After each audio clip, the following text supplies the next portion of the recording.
Man spies on his hot neighbor and then goes to clap. This is this man's favorite word is clapping apparently. And no, I would not do anything because I'm not weird like that. This is why you should never spy on your neighbors. You'll never know what you might find.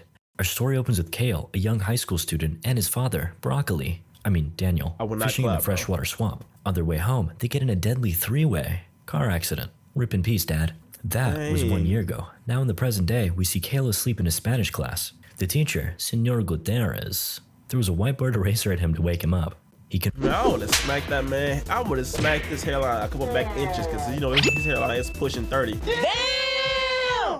Confronts Kale and asks him why he shouldn't fail him on the spot. Then he hits him with the Sir, those are fighting words. Uh-oh. Yeah. We see Kale and his mother along with his teacher. The judge, aware of Kale's recent loss, sentences him to just 3 months of wearing a weird ankle bracelet during the summer holidays.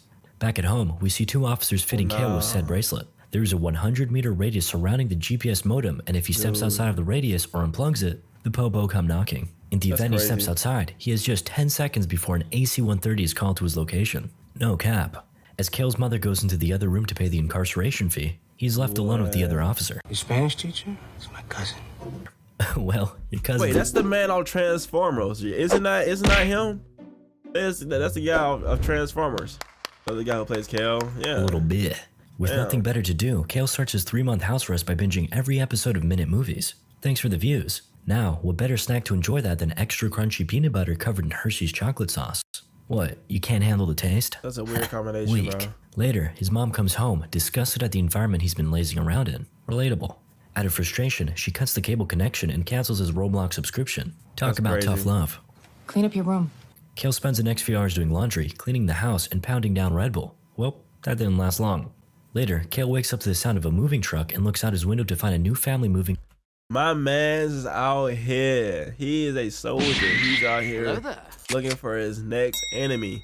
In next door. He looks on with interest, though he's quickly interrupted as the doorbell rings. He opens it to find a burning paper bag. He puts it out with his foot, though soon realizes his mistake. He just stepped in chocolate. Okay, no, that's poop. He spots the 2 culprits and chases after them on the main road. Dude, you said he couldn't leave his house. Oh, yeah, I forgot about that. He looks down and notices that his GPS tracker is flashing red. Uh-oh. He sprints back to his house, though he's a second too late. The cops pull up shortly after. As he lays on the ground, handcuffed, he notices Ashley. Boy, I'd much rather see her. Bro, no, El Riz. Bro, she like, nah, this man right here, bad boy. But hey, some girls like bad boys, though. I'm not gonna lie to y'all. In handcuffs than me. For Kale, it's love at first sight. Later, he chats with Detective Parker on the phone. She tells him that he's being let off this time, but it better not happen again. Determined to keep that promise, he assesses the GPS's range and plots out a makeshift barrier around the house so he knows where he's allowed to go. Suddenly, he spots Ashley pulling up into her driveway. But because he's a beta male, he ducks down under the bushes before rushing inside to avoid being seen. Come on, Kale. Don't you know girls love confidence? Just be yourself, bro. Afterwards, he heads upstairs to have a peek at Ashley through the window. Dude. Okay, bro, that's a little weird. That's a little weird. Like, come on. Not cool. Although, with the lack of internet and TV, I understand. A few days later, Ronnie, his best friend, knocks on the door. They haven't seen each other in ages, so Kale gives him a warm welcome. As they make their way up the stairs, Kale explains what he's been doing the last few days to satisfy his boredom. He hands Ronnie a pair of binoculars and reveals that he's been spying on his neighbors. He shows that one of them, Mr. Pilch, is engaging in extracurricular activities with his maid while his wife is at the country club. Damn, this shit better than reality What, he cheating with his wife is crazy. TV. I'm not a stalker. These are just simple observations. Understandable. Enjoy your viewing. Next up, he leads Ronnie to the living room and shows him his favorite person to spy on, Ashley. Later that day, Kale can be seen doing a little reach around. This is the length he has to go through to not trigger that alarm. Suddenly, Ashley appears and offers her help. The Bro, W-Riz. pair talk for a moment before her mom calls her away. That evening, while his mom is dozing off, he watches the news channel discovering a recent kidnapping in the suburbs. Boring. Let's tune into a late night broadcast of yoga instead. Ooh, I love this channel. Oh shit, I've been spotted. He ducks down before realizing that it's much too dark for her to see him. That is weird, Back to bro. the Ashley show. Her dad barges into her room and shouts at her before slamming the door closed. Rude. After she goes to bed, he sees that one of his neighbors, Mr. Turner, arrives home suspiciously late. As the neighbor gets back in his car and leaves, Kale notices that it's the same as the kidnapper's car described on the news. A Mustang with a dent on the front bumper. Sus. The next day, Kale decides to further investigate his suspicious neighbor. He hides behind his fence just within the radius of the GPS modem. Suddenly, his neighbor spots him and approaches the fence. What are you doing? Kale is relieved to learn that the neighbor was simply getting confrontational with a rabbit. I caught you now. Oof, close one. Dang, that was Later that close. day, Ronnie is back at Kale's house. They talk about the recent events. Bro, I'm pretty sure my neighbor is a kidnapper. Oh, cool. Anyway, let's look at Ashley. Going for another swim, I see. We're going swimming. Kale hands binoculars to Ronnie, who leans in a little too far. Oh, God. The two boys drop to the ground, fearing that she heard the bang. Kale peeks out the window again, and he and Ashley make eye contact. That is weird, bro. That is awkward. I bet it is, bro. Imagine you looking at a shorty, bro, you do some embarrassing shit. She's like, bro, what you doing? Moments later, the doorbell rings, and the two boys stumble on their way down the stairs. After they muster up their courage, they open the door, revealing Ashley. What took you so long? A suspicious Ashley makes her way up to Kale's bedroom before grabbing his binoculars.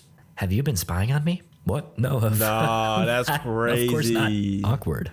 Fortunately, they clutch by convincing her that they're only spying on Mr. Turner, the potential cold-blooded killer from Texas. Right. They mention his car's description, but when Ashley has a look, she finds that the fender is fine. Bro, what the heck are you doing? You gotta be one weird ass dude, bro. I promise you, people. Hey, listen, dude. If I ever, hey, get a game. Listen, bro. If y'all ever do this, dude, you're weird, buddy. If she's not yours, bro, that's crazy. Like, hey, that's like a different kind of kick right there. Talking about like sniffing hands, sniffing feet. Oh, you nasty ass. Oh, it be some niggas, bro. They be buying feet pictures, bro. They buy feet pictures, bro. And toes. Later that night, the three teens set themselves up for a stakeout. Ronnie gets a bunch of snooping equipment from his uncle, and they proceed with a night of sussy spying. After a few hours of mindlessly watching on, they finally spot Mr. Turner pulling up. But he has a completely new whip. He opens the door of his car and leads his new friend inside. Oh, they finna go crazy. Suddenly, he pulls out a sharp knife and prepares to hit it from behind. The two teens... What do you mean? Look on with horror, but before he penetrates, he ends up cutting off the price tag from her new dress instead. Oh, he's a sugar daddy. That's only slightly less worse than a kidnapper. Bro. Well, so much for that murder mystery. The group ends up calling it a night, and Kale walks Ashley back home. Well, as far as he can. Guess this is as far as you go? The pair share a romantic moment before Kale heads back. After returning to his room, he immediately starts spying on Mr. Turner again. My boy's addicted. This time, upon looking through the camera, he sees the woman running to escape the house. He begins recording the incident, but this dummy leaves the flash on. Filled with fear, he drops to the ground and holds the camera above his head to see what's going on. He can't see anything, so he stands back up and looks through the binoculars. Uh-oh, I'm screwed. Damn. Then, Kale's phone rings and he crawls across the floor to pick it up. It's Ronnie. Kale frantically explains the situation, but as he's doing so, he looks out and sees the girl getting back into her car and driving off. I'm sure this is normal, Kale. Every guy has a story about that one girl who got away. The next morning, and as he's making breakfast, Kale grabs his knife and questions his neighbor. What are you doing in my house? But then, Kale's mother enters the room holding grocery bags and explaining that she ran into Mr. Turner, aka Robert, at the store on her way out. He offered to change her flat tire, if you know what I mean. Nah, no, just kidding, he actually helped her with that. Man trying to raise up his mom, alright, that's crazy. Anyway, his mom remembers that she left the milk in her car, so she heads back to get it, leaving Robert and Kale alone in the kitchen. Things get tense as Robert notices Kale's GPS tracker and questions what he did. After Kale reveals that he bunked his teacher, Robert empathizes, citing his time in high school. There are plenty of teachers I wanted to just kill. Way to be subtle. That's crazy. A few moments later, Kale's mom returns with the milk, unlike my dad. Then, Robert makes an offer. Want to go out to dinner sometime? No! Later that evening, Ashley hosts a party at her house while her parents are away. Naturally, Kale gets back to his spying ways. After a few minutes of peeping, he spots another boy hugging and flirting with Ashley. No, bro, this one kill me. Yo, imagine your crush, bro. Getting raised up by somebody else, dude. This is crazy. Oh no. In retaliation, Kale decides to blast loud music from his rooftop to disrupt the party. Though, Ashley ends up jumping through his window to unplug the music. She even threatens to throw away his iPod, but then he admits to having been spying on her since she moved in. He tells her about all the small details of her personality that he's noticed. And, somehow, Ashley's totally into this, and they kiss. Nah, they finna go crazy. Creepiest, but the sweetest thing I've ever heard. Remember, boys, sweet if you're cute, creepy if you're not. Listen, I ain't gonna lie to you, bro. W-Riz, man. W-Riz. Unbeknownst to them, and right next door, Robert's window has just been covered in blood. A few moments later, they hear loud thuds from outside their window. They look out and see the notorious neighbor dragging a bloodied bag down his stairs. The next day, they decide to investigate. Ronnie is tasked with breaking into his car to see what was in the bag.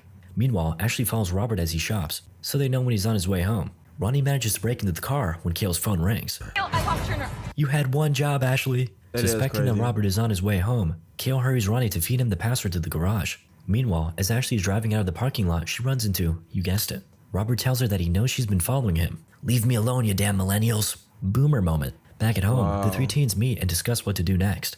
Ashley tells them all to drop it, believing that they've taken things too far. Before the conversation can continue, she's once again called away by her mother. Apparently, it's her parents' anniversary. Look at you still having two parents, Ashley. Straight flexing on my boy Kale. Later at night, a determined Kale continues his investigation. He manages to find the blueprints for Robert's house and begins analyzing them. He develops a portable camera system that streams to his TV. As he's wrapping up, Sam was always smart in these movies, man. He was smart in Transformers. He's smart in this right here. He was always a smart guy, to be honest. I dropped my phone in his car. Bruh. Kale agrees to help Ronnie get his phone, but first, he needs him to break into Robert's garage with camera in hand. Okay. In the garage, Ronnie manages to find his phone, but Kale wants that bag. Same. Ronnie spots the bag in the corner of the room, exclaiming that it smells horrible. Ugh, I can see hairs in it. Don't take that out of context. Suddenly, the garage door begins to close. A panicked Ronnie runs into the house. Uh-oh, SpaghettiOs. In an effort to save his friend, Kale arms himself with a bat and runs over. Meanwhile, ankle bracelet go brr. Damn, they're fast. Listen, my friend is in this creep's house and there's a body. You lying, boy.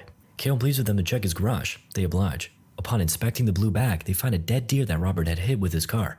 I mean, technically that's still murder, right? Back at home, Kale's scolded by his mom, who reminds him that he has court tomorrow. After, she heads to Robert's house to apologize as Kale watches from his window. Suddenly, he gets a text message from Ronnie telling him to check his TV. Kale turns around and sees Ronnie laying unconscious through the screen. Wait a second. Psych. Just a prank, bro. I wasn't actually dead. Oh my gosh, bro. What I just been through. Hey! Whoa, relax, buddy. Ronnie explains that he managed to get out of his house and didn't see anything sus inside. Kale ultimately forgives him and explains that his mom went over to apologize to Robert. Ronnie hands him the video camera so they can look over what happened. Be right back, bro. Gotta drain the main vein. While watching alone, Kale notices something. Oh shit.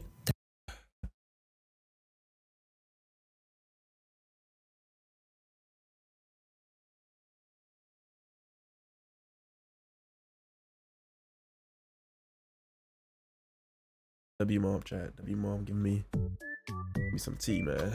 Oh, let me see what's inside of it. Look at that. Oh, let me try to do it. Okay, I can try to do it. Yeah.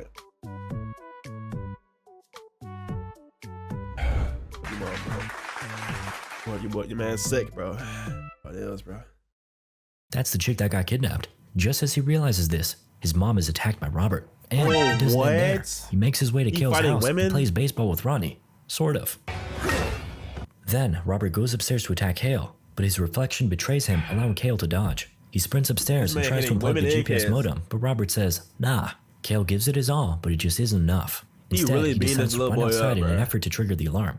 Once again, Robert says, nah, overpowering Kale, knocking him out, and pulling a 50 Shades of Grey. Kale wakes up in his bedroom as Robert threatens to pin this man is a menace right here. All his crimes onto him. No, don't do me like that, bro. Unfortunately, his tears have no effect on Robert. He forces him to write down an admission of guilt, but before he can, Ashley breaks into the house. This gives Kale one last chance to attack Robert. Oh hell yeah, Ashley joins in for a quick assist. Yeah. This gives the pair just enough time to barricade themselves. Ashley proceeds to free Kale while he explains that his mom is at Robert's house. He plans to make his way across the GPS radius, but he's interrupted by... Oh nah, he come back for blood. He's coming back for blood, Chad. Jump out the bedroom and into Ashley's pool, triggering the alarm on his foot. Then he dashes towards Robert's house, breaking down the front door. Meanwhile, the officer is called to Kale's house, but he decides to finish his dinner before heading over. Come on, man. The one time. Back to Robert's house, Kale frantically searches for his mom before uncovering the hidden crawl space under the house. He breaks open the vent and makes his way inside before realizing he's too big to fit. Here's Johnny, it's crazy. Then Here's he hears Johnny. a noise coming from somewhere else in the house and continues his search. He bangs on the walls before accidentally opening a hidden room. Inside, he discovers an operating table and multiple massive freezers. He spots the ID of the kidnapped club girl, along with a red wig. He pushes aside the cupboard, revealing another hidden room. How much could one man have to hide? Dang. In this moment, the officer arrives and hears noises from within Robert's house. He enters to investigate, only to be attacked and iced by Robert. Bro, he just snapped my man's neck that easy? It's crazy. Back to Kale, he falls through the ground of the hidden room and into a pit of muddy water. He gets real cozy with all of Robert's previous victims. Terrified, he makes his way out. Then he finds his mom, who also got the 50 Shades of Grey treatment. Before he can cut her free, Robert quickly has Kale at death's door, but his mother's protective instincts come in clutch. Having now gained the upper hand, Kale gives Robert a tummy tuck before throwing him down the hole. Now, the corpse soup is complete. Chef's kiss. Lay it out. More police pull up as Kale and his mom exit the house safely. A few days later, we see Kale getting his ankle bracelet removed by the detective. I think you're the first one to ever get one of these things taken off early for good behavior. Kale, now a free man, spends the rest of his summer holidays with Ashley, enjoying every moment. W Riz. I wish that were me. My man's he in there. He is in there. Yes, sir. W, yo. Yes. W ending. W, bro. Big W's, man. Y'all want to watch it, man? Y'all want to see more of this? Let me know in the comment section. W, bro. W.